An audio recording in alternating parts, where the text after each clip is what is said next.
Hi అండి అందరికీ. అందరు ఎలా ఉన్నారు? బాగున్నారా? నేను కూడా చాలా బాగున్నాను. ఈరోజు వచ్చేసైతే నేను ఆయిల్ తక్కువతోటి దొండకాయ ఫ్రై ఎలా చేస్తానో, మా ఇంట్లో మేము ఎలా చేసుకుంటామో మీకైతే ఈ వీడియోలో అయితే చూపిస్తాను. ముందుగా అయితే నా ఛానల్ చూస్తున్న వాళ్ళైతే చిన్న లైక్ అయితే ఇచ్చి ఛానల్ అయితే సబ్స్క్రైబ్ చేసుకోండి మర్చిపోకుండా. ముందుగా అయితే మేము ఇక్కడైతే దొండకాయలైతే కేజీ వరకు తీసుకున్నామండి. సన్నగా అయితే 4 భాగాలుగా అయితే మేము కట్ చేసుకున్నాము సన్నగా. ఇంకా ఏమీ లేదండి, ఆయిల్ అయితే నేను తక్కువగా వేస్తాను. ఎక్కువ అయితే ఫ్రై కూరల్లో మాత్రం ఎక్కువగా అయితే నేను వెయ్యను. ఇక ఉల్లిపాయలు అయితే నూనెలో మగ్గించుకోవాలండి. కొంచెం అయితే ఉప్పు వేసుకుంటే ఉల్లిపాయలు అయితే త్వరగా మగ్గిపోతాయి.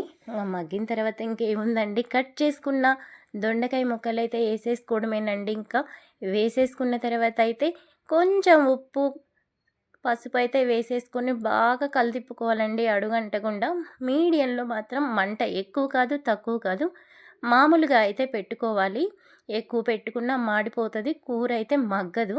మీడియంగా పెట్టుకొని మిగతా అన్నీ వేసేసుకున్న తర్వాత మూత అయితే ఆవిరి మీద మగ్గించుకోవాలండి. ఎందుకంటే ఆయిల్ తక్కువగా వేసుకుంటాం కదా.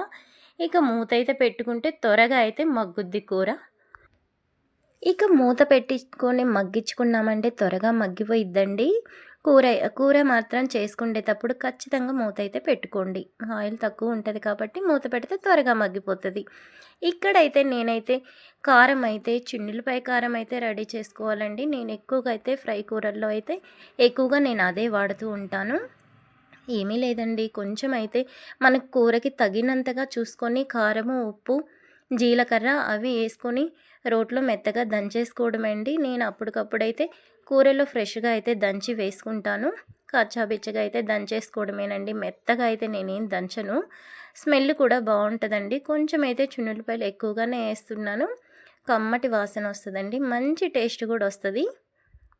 ఈ మెత్తగా అయితే ఏం అవసరం లేదండి. ఇంకా అలా కచ్చాబిచ్చగా దంచేసుకొని వేసేసుకోవడమేనండి. డీప్ ఫ్రై అయితే అవసరం లేదండి, అలా మగ్గుతే చాలు ముక్క.